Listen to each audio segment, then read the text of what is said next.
Hey everyone, George here and welcome back to the channel. So if you are putting together a discus tank, one of the things that is likely to happen is you're going to run into some problems with fish getting along with each other. Now I've talked about this in other videos and I want to cover it a little bit more because I've had a situation in my tank that I think is relevant to probably everybody who has put a discus tank together, and that is having fish that are very aggressive or fish that are just not team players with the rest of the fish in the tank. So we're going to be talking about that today, so hang in there with me and we'll be right back. So one of the most likely scenarios that you're going to run into if you are putting a discus tank together is aggression. And we talked about this in a previous video. In fact, it wasn't that long ago, but I didn't expect that I was going to run into this. And it's probably my fault because I was sort of pushing the envelope a little bit as far as the types of discus that I was trying to mix together, and all from the same breeder, and no problems there. But the situation I was running into is I had a particular fish that was just not getting along with anyone regardless of what I was doing. So there's a couple of different things that you can do to take care of this problem, and you should always have an option on hand because these fish are not cheap. Obviously, if you are going to invest that kind of money into a fish, you need to have an alternative place to put that fish, even though it may not be ideal, but some place where you can put that fish where the temperatures are conducive to the other fish in the tank, to the plants in the tank, and just all around some kind of compatibility issues that are going to make that discus be able to be in that tank for a short period of time. So when I'm talking about a short-term solution, I'm talking about weeks and not months, because that is not an option for these particular fish. As you know, even though this fish is barely 3.5 inches in size and is perfectly fine in a tank this size, it is not enough room for this fish to be in a long-term situation. And also, these fish are herd animals. It is extremely important that you do have other discus with them. So the thing to do would be to absolutely make this a very, very temporary situation. Now, the plan here is to take this tank here, which I do not want to take apart. It's one of my very favorite tanks, and it has a lot of special meaning to me as well, and to move it to another area and replace it on this particular area with a 75-gallon and come up with another discus tank.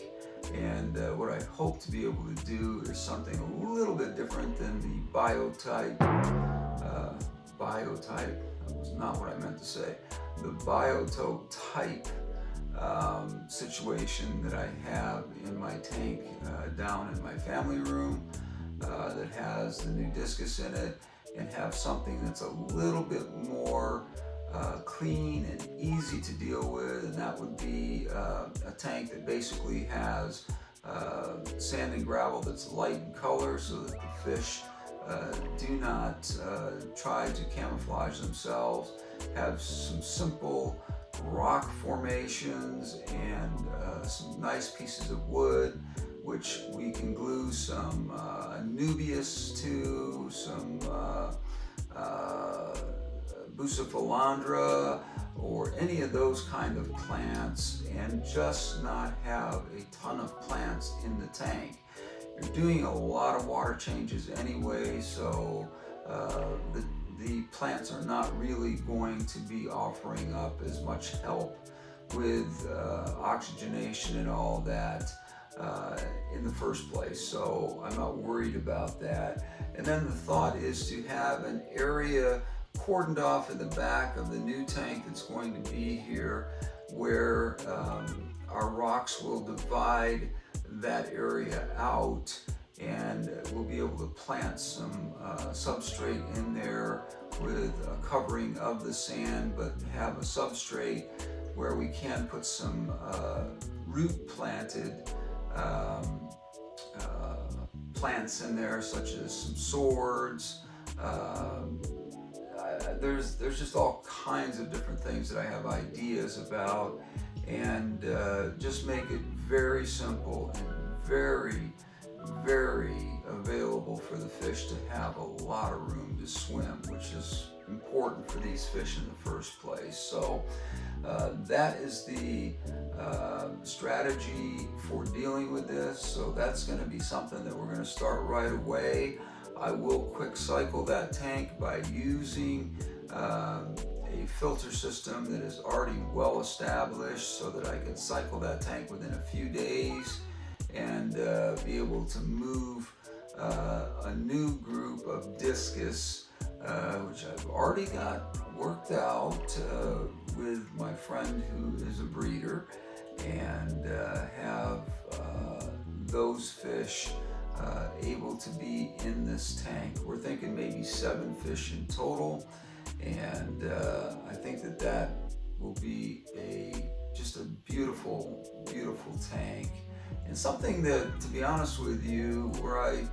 spend a lot of time in this gallery, something that I would like to be able to look at every day and really enjoy.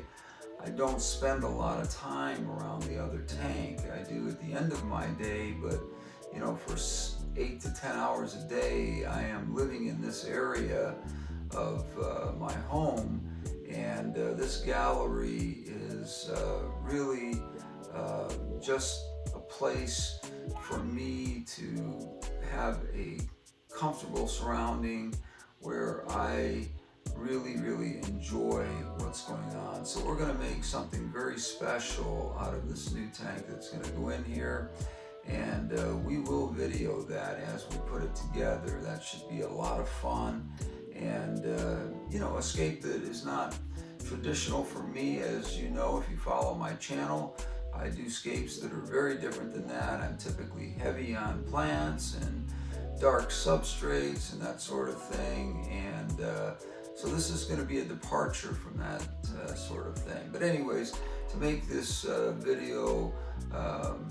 you know, a short video here, which I never intended it for it to be long. I just wanted to explain the situation to you, and if you've run into this before, please leave some comments down below about discus aggression and having to, after you've tried everything else, having to remove a particular fish who's overly aggressive and put them in a separate tank. If you've had some experience with that, leave that in the comments down below, and I'll be really, really happy to get some ideas from anyone out there who